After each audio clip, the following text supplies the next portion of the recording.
Halo, assalamualaikum warahmatullahi wabarakatuh. Apa kabar teman-teman? Gimana pelajaran kemarin? Pertemuan kemarin kita sempat bahas tentang ini ya, word categories. Jadi jenis-jenis kata dalam bahasa Inggris. Nah, hari ini saya coba lanjutkan dengan kesalahan-kesalahan umum atau common mistakes on learning English.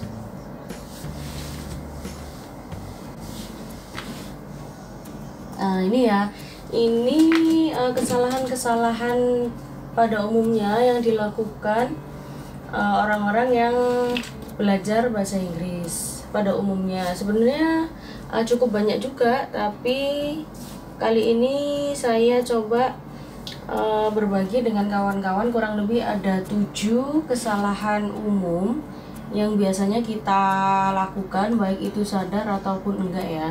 Jadi yang pertama itu uncountable noun.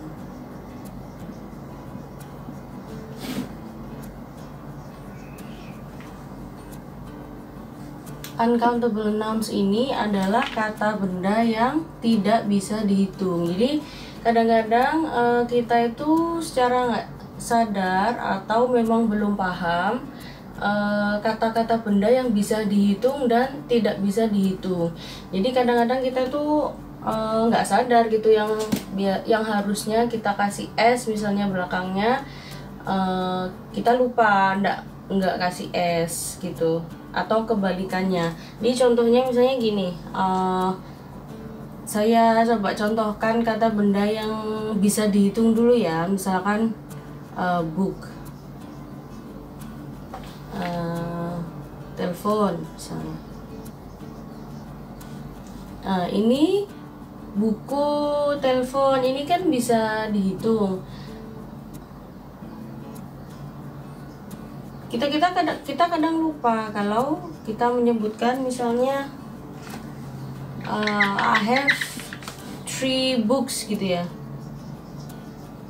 Jangan lupa untuk kasih tambahan s, jadi 3 books. Jadi karena lebih dari 1, jadi kita tambahkan s di sini. Contoh yang kedua yaitu phone. Misalkan kita punya 5 telepon, nah kita tulis 5 phones, kita tambahkan s di belakangnya.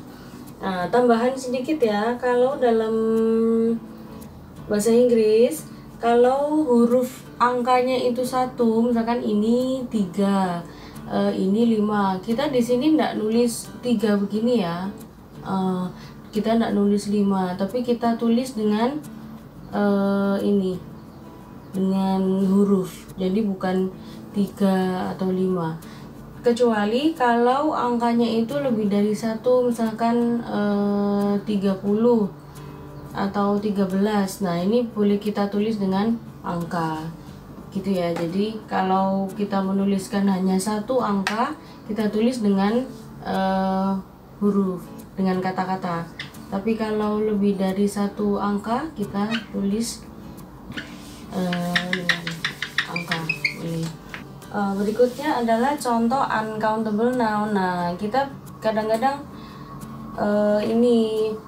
kita ndak aware ya, kata-kata yang kita ucapkan ini, kata benda itu tuh bisa dihitung atau enggak gitu. Jadi kita memang harus belajar membiasakan, kita ingat jadi kata benda ini dihitung atau enggak. Contohnya adalah tepung ya, flower. Tepung ini kan nggak bisa dihitung. Kita kalau untuk yang tidak bisa dihitung, kita bisa kasih keterangan some atau much atau little atau selainnya gitu ya. Kemudian advice, nasihat. Nasihat ini masuk dalam kata yang tidak bisa dihitung. How much advice do you give, atau how much advice do you need. Nah, ini nggak bisa dihitung gitu. Kita bisa kasih little advice, some juga boleh tuh, dan lain-lain. Oke ya, ini untuk common mistakes yang pertama, uncountable nouns. Kemudian yang kedua tentang irregular verbs atau kata kerja tidak beraturan. Nah, kalau kita belajar dalam bahasa Inggris, nanti kita akan mengenal verb one atau main verb, kata kerja pertama. Kemudian kita kenal kata kerja kedua. Nah, ini kalau kita belajar tenses nih, fungsinya di sini. Jadi kapan kita harus pakai verb one atau main verb, kapan kita bisa pakai verb 2. Nah, masalahnya ada kata-kata yang berubah bentuk sangat berbeda gitu antara verb 1 yang digunakan untuk present tense, kemudian verb 2 yang digunakan untuk past tense. Nanti kita bahas lebih lanjut ya tentang tenses. Irregular verb contohnya misalnya begini. Bentuk satu dari do atau melakukan, yaitu did gitu. Kemudian go, went, kemudian eat atau makan, untuk duanya adalah ate. Nah, ini begini, kita kadang-kadang lupa. Saya kasih contoh di sini ya, misalnya I do my homework. Contohnya ya ini. Nah, ini kita pakai untuk bentuk present. Sedangkan untuk bentuk past kita buat I did my homework. Ini yang membedakan sebenarnya hanya keterangan waktu saja. Kalau do kita lakukan, biasa kita lakukan. Tapi kalau did ini adalah lampau. Jadi bentuk yang kita sudah melakukannya. Kemudian go, misalnya I go to school every day gitu.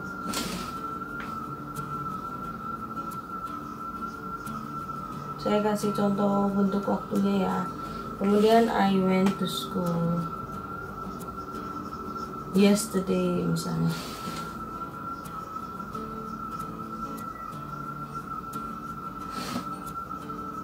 Nah, gitu ya. Kemudian eat juga begitu, sama kita bentuk eat. Bentuk pertamanya eat, kemudian bentuk keduanya eat. Nah, ini yang irregular verb tuh, itu yang berbeda. Oke, yang nomor 3 adalah subject and verb agreement. Maksudnya gimana? Nah, jadi kadang-kadang kita ini lupa. Kalau misalkan saya langsung kasih contoh ya, misalnya bentuk dalam subjek he. Nah, he ini kan untuk verbnya kita kasih s, misalnya he likes to eat orange misalnya. Ini kadang-kadang kita lupa kalau bentuk he atau she atau eat ini verbnya harus ditambahkan likes. Jadi dia suka makan orange. Kita biasanya miss di sini. Nah, ini akan berbeda dengan contoh misalnya I like to eat orange misalnya. Kalau I atau we,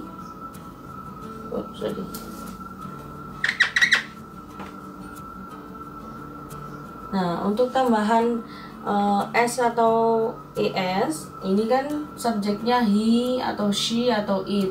Tapi kalau tanpa s, ini I, you, we, they.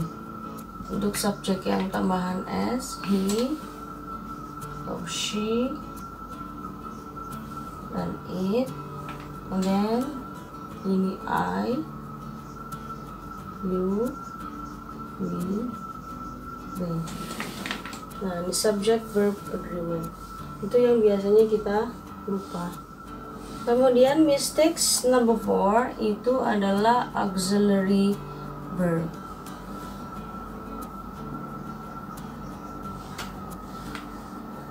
Auxiliary verb ini fungsinya adalah untuk membantu kita membuat kalimat tanya terutama ya. Jadi ini auxiliary verb ini do, be, have, terdiri dari 3 gitu. Nah, bentuk-bentuk ini nanti fungsinya untuk membantu kita membuat kata tanya dan juga bisa untuk semua kalimat. Misalnya contohnya begini, auxiliary verb, do you go to school misalnya. Bedakan fungsinya dengan does she go to school.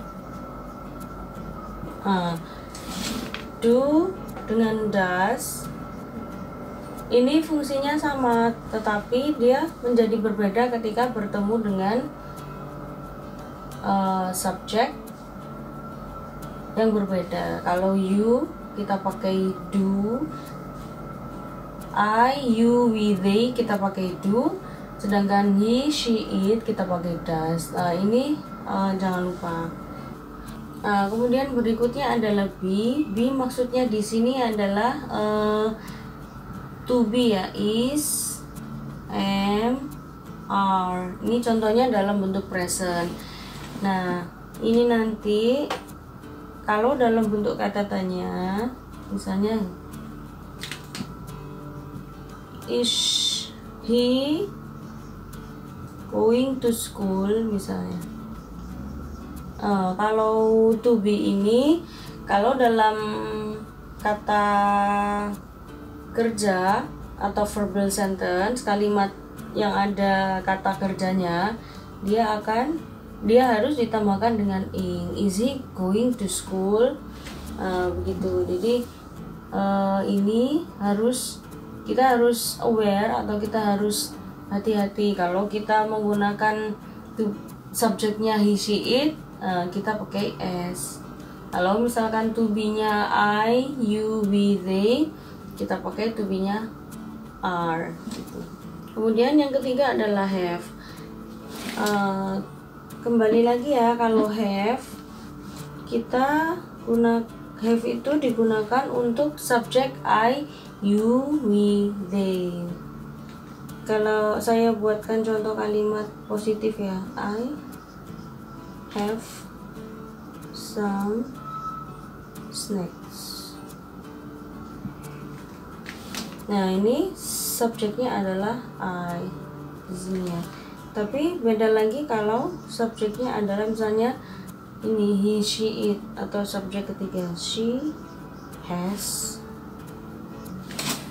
some snacks.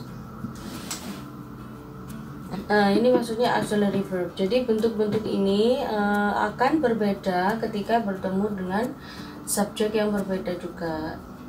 Ini biasanya kita yang kurang aware atau lupa untuk menggunakan auxiliary verb untuk subjek yang berbeda. Next yaitu adalah articles. The, an, atau biasanya ada 3 articles, the atau the, an dengan kadang-kadang kita bingung ya kapan kita menggunakan the, an dengan Oke, saya beri contoh yang pertama ya, an atau kemudian the.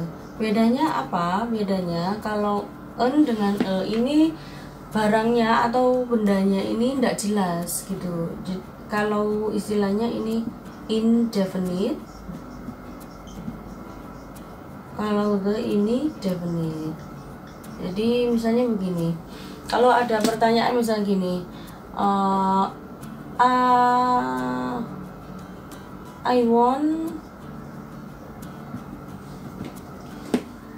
I want a pen.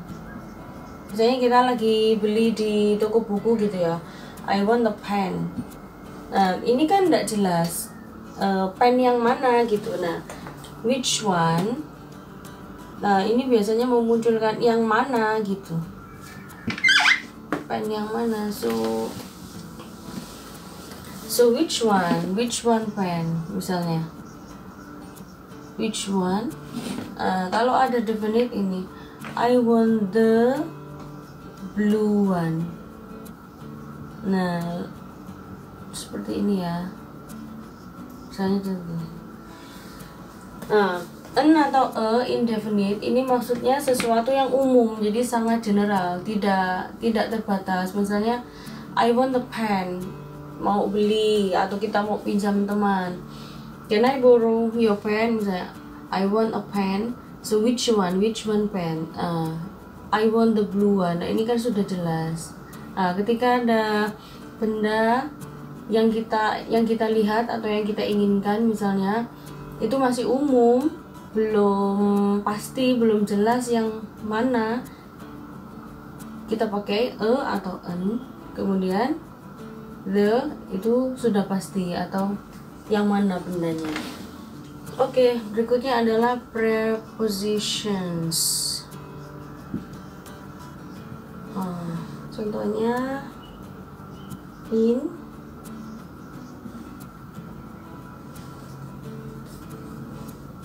at, while,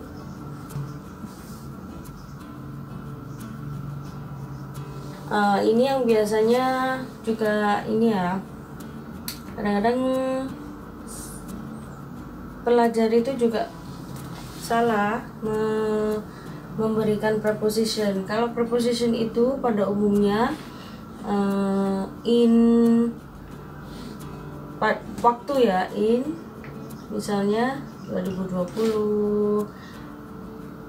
Kalau dalam bahasa Indonesianya ini nih di dalam bisa, atau pada tahun juga boleh, in my house misalnya,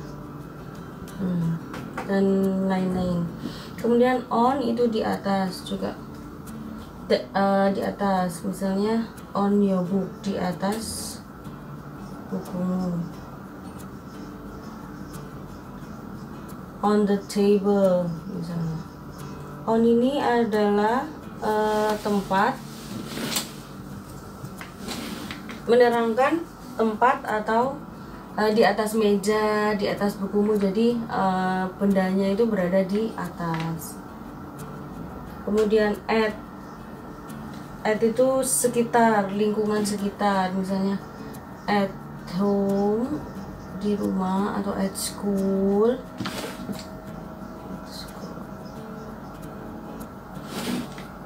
Seperti itu ya contohnya. Kemudian bisa juga dilanjutkan. Kalau by ini juga bisa juga bermakna di sekitar ya, by the beach, by your side, misalnya di sisimu. Ini biasanya di samping atau di sebelah atau di tepi, di sisi gitu.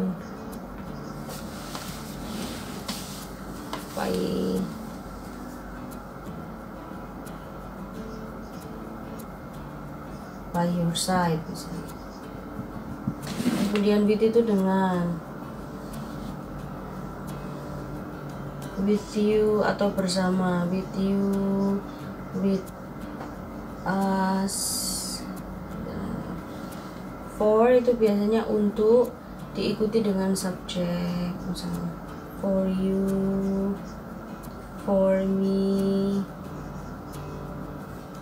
Yang terakhir adalah word order, in question. Jadi susunan ketika kita membuat kalimat tanya itu kadang-kadang kita juga salah. Contohnya misalnya begini, ini kan kalimat tanya contohnya.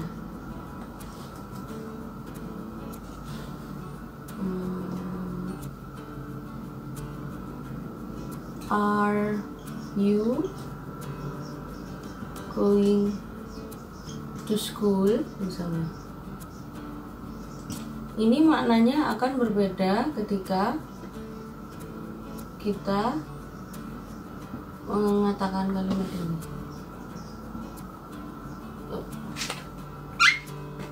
You are going to school. Nah, kalau misalnya kita ingin bertanya, tetapi susunan kalimat yang kita buat seperti ini. Are you going to school? Untuk kata pertama di sini kita pakai to be, kemudian subject. Are you going to school? Apakah kamu sedang pergi ke sekolah? Sedangkan yang kalimat kedua kita you are going to school, misalnya kita ingin bertanya, tapi susunan kalimat yang kita buat ini seperti ini. Kita sama-sama ingin bertanya, tapi kalimat yang kita buat itu lain. Yang pertama, are you going to school? Yang kedua, you are going to school. Nah, ini susunannya yang ini kurang tepat gitu, jadi tidak benar. Kalau kita bertanya, to be-nya kita taruh di depan. Seperti itu ya contohnya word order in questions. Ini contoh sederhananya. Oke, so hari ini kita belajar kesalahan-kesalahan umum ya, kurang lebih 7 kesalahan umum yang dibuat. Semoga bermanfaat buat teman-teman videonya kali ini. Pertemuan berikutnya kita akan belajar lagi tentang topik yang berbeda lagi. Kalau ada pertanyaan, komen silahkan. Semoga bermanfaat. Kita jumpa lagi. Assalamualaikum warahmatullahi wabarakatuh.